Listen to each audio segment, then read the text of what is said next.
Now, one of the more dramatic moments of the Spanish Grand Prix, of course, was Romain Grosjean's crash at the start at turn 3. It wasn't just his crash in the end. It involved Nico Hülkenberg and Pierre Gasly, and could have involved a lot more people as well. It was a pretty terrifying moment. Grosjean got penalised for it. Any complaints? Oh, none whatsoever. No. I genuinely don't know what he was thinking. Correct decision. Yeah, like we were discussing earlier, you were at that DTM race where Tom Christensen did a very similar thing, burnt out the tyres and ended up having a massive accident. Yeah, it's just that smoke screen. Yeah. You know, when you blind your opponents and then you expect them to not hit you, that's quite a big ask in my mind. And I think the Christensen accident is a perfect comparison because his car got hit hard and he had to miss some races due to, concussion. And it could have been a lot worse. And Grosjean is incredibly lucky, I think, to have got away with what were really glancing blows. And, he got a 3-place grid penalty for Monaco for that. I think, arguably, he could have had worse. Oh, absolutely. I think the fact it's Monaco means that those are 3 proper grid place penalties. That is some pain. Yeah, he's not going to struggle to get those back. But yeah, I think if you look back at his previous career when he picked up that race ban, arguably I say this incident's worse. It certainly had the opportunity for causing more danger to the drivers around him. So I think he considered himself very lucky. Ben, Grosjean's explanation was the car was going to go that way anyway. I was trying to get it across the track faster. I don't buy that. He was very far out wide at turn 3 with some asphalt runoff to play with, perhaps if he'd managed to hit the brakes or just do something else. Can you see any justification for booting the throttle in that scenario?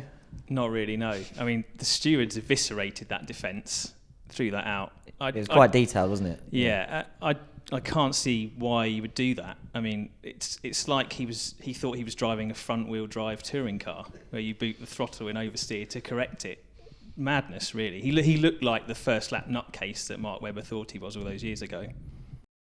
And in fact, we're talking about he thinks he's a touring car driver. Could he end up having to find another career if he keeps on making these mistakes? He's had a strange existence at Haas, I think. There's been a lot of complaints on the radio about the brakes. His form's been very erratic. The good days have been superb. Perhaps the guy that we once used to talk about as a possible Ferrari driver in the future. But it seems that as Kevin Magnussen is finding his feet in the team, is almost maybe exposing Grosjean a little bit. Is he under some pressure here? Yeah, I think so. I think Magnussen is turning that screw. That's putting Grosjean under more pressure. Baku was a really big race. He needed that result. He threw it into the wall under the safety car. That will have messed with his head. We know Grosjean's quite a fragile guy. He's been to a psychologist in the past to help him cope with that initial spell of first lap incidents he had. And you could see how much it meant to him losing that result in Baku when he hurled his gloves at one of his team members. Spain looked like a consequence of Baku. He's had a good start, he's in the race, his teammate has a wobble in front of him and he just panics. And I think a Grosjean that was more comfortable, more settled, having a better season would have made a better decision than he made in that scenario. Yeah, I think it's fair to say that you can't really criticise him for losing control of the car. He was right up behind Magnussen. He would have had reduced aero performance from the car at that point. The tyres are cold, he was offline.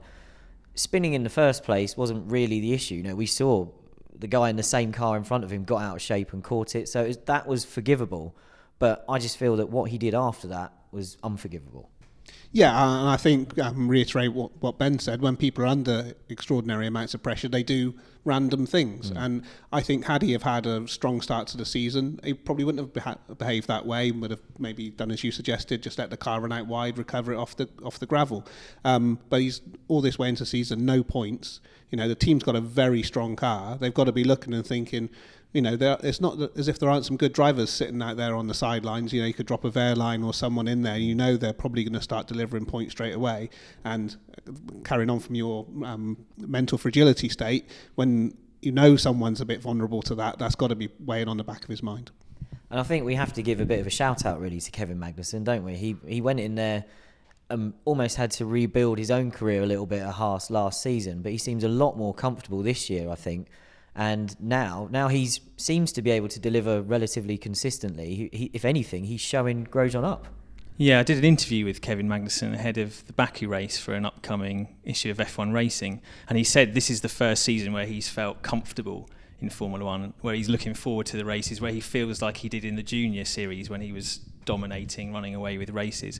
It's taken him all that time to rediscover the confidence he lost from being ejected from McLaren, having that season on the sidelines, a difficult season at Renault. I think now you're seeing the real Kevin Magnussen for the first time, and that's putting a lot of pressure on his teammate.